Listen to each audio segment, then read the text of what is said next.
যদি কোনো বাসায় মেহমান আসে তার জন্য কৃতজ্ঞ থাকুন, কারণ প্রত্যেককেই আপনার বাড়ির ভেতরে সুখ ও আনন্দ বয়ে নিয়ে আসে। প্রিয় ভিউয়ার্স, আসসালামু আলাইকুম, স্বাগতম আজকের আরো একটা নতুন ভিডিওতে।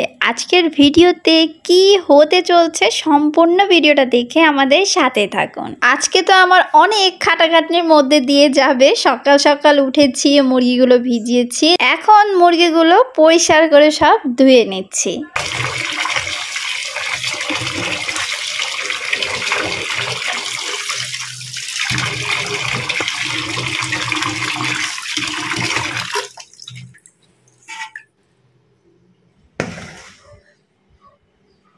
আজ রোস্ট রান্না করব, সেটা তো বুঝতে পারছেন। তো রোস্ট আমি সাধারণ পদ্ধতিতেই এই রকম করে লবণ দিয়ে মাখিয়ে তারপরে জাস্ট ফ্রাই করে নিই।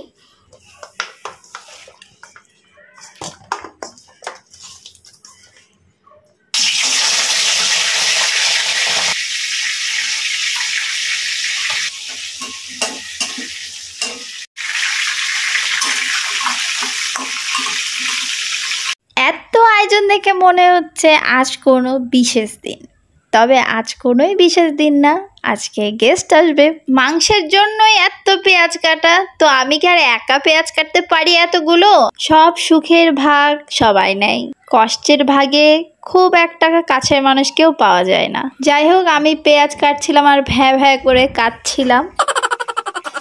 তারপরে দেখছি আম্মু এসে আমাকে অনেক হেল্প করলো।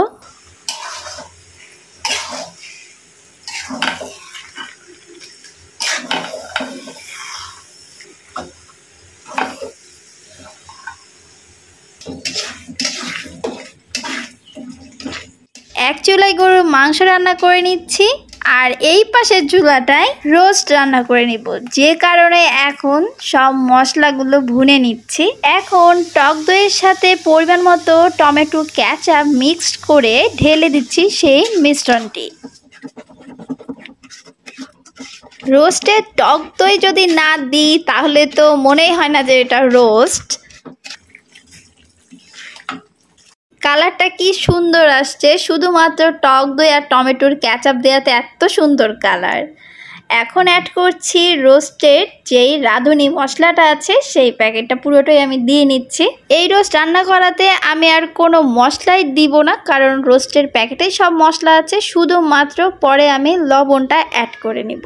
ভিউয়ার্স, আপনারা তো এই রোস্টের রান্নার প্রণালীগুলো তো বুঝতেই পেরেছেন। যদি মনে করেন এইভাবে রোস্ট রান্না করবেন তো খেতে আল্লাহর মতো ভালোই লাগবে, তো খারাপ লাগবে না। শুধুমাত্র রোস্ট যখন রান্না হয়ে যাবে একবারে পুরোপুরি, তার আগে একটু করে চিনি অ্যাড করব, এতে কি স্বাদটা আরও বেশি ভালো হয়। কি অবস্থা, এদিকে রান্নাও শেষ আর এদিকে প্লেটেও সার্ভ করা শেষ। এখানে আমি দুইটা রান্নাই দেখিয়েছি, তাছাড়া পোলাও আর বুটের ডাল রান্নাটা দেখাইনি, কারণ আমি অত মজা করে রান্নাটা পারি না। তো আম্মুই আর কি রান্না করেছে সেটা। খালামণিদের বাসাতে খালি যাই, কিন্তু তাদেরকে ডাকা হয় না। তো আজকে তাদেরকে ডেকে নিয়েছি, খালু ছিল আর আম্মু আব্বু এসেছে। খালু খালামণি আবার সঙ্গে করে দই মিষ্টি বোরহানি নিয়ে এসছে। বোরহানি তো খুবই বেশি আমরা পছন্দ করি। নানির বাড়িতে গেলে যদি কোনো অনুষ্ঠান হয় তো আমার মামা দেখি যে নিজে বোরহানিটা বানায়, এত মজা লাগে।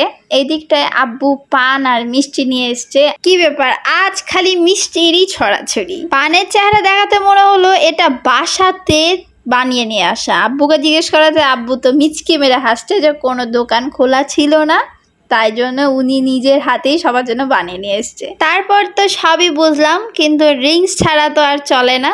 সো এখন সবার জন্য ঢেলে নিচ্ছি। যারা দুজন, আপনারা যারা দুজন দেখছেন, এরা দুজন হলো সেলিব্রিটি। চলো চলো নিয়ে যাই। চমকেছে জোনায়েত কি দেখছে। চলে এসছে, happy birthday to you. Birthday girl অনেক কষ্ট করেছে আজকে, সকাল থেকে কষ্ট করে যাচ্ছে। বার্থডে গার্ল এইজন্য রান্নাটা টেস্টি হয়েছে। 5টা থেকে রান্না করেছে এদের দুজনের জন্য, যে প্রান্তি আর কাশফি, এদের জন্য রান্না করেছে সুন্দর করে মজা করে। হাসি প্রান্তি কেমন লাগলো আজকে? অনেক মজা। তাই মানে কি পানি মজা না শশা? পানি আর তোমার ওয়াইফ যেগুলো রান্না করেছে সেগুলো তো খুবই টেস্টি ছিল। আচ্ছা আচ্ছা, দেখো আকাশে কত মেঘ, আকাশে অনেক মেঘ গুড়গুড়ো করছে। আরে ছবি তুলে দিত না প্লিজ একটু তুলে দে না। যে তোমার ভাই আছে এখানে দাঁড়িয়ে, ওই পারে না ছবি তোলা, ওই শুধু নিজের ছবি তুলতে ঘুমেছে 1 ঘন্টা হলো তাও হাম তুলছে। কথা শুনেন, ঘুম যদি হয়ে যায় তা হাম আবার উঠবে না।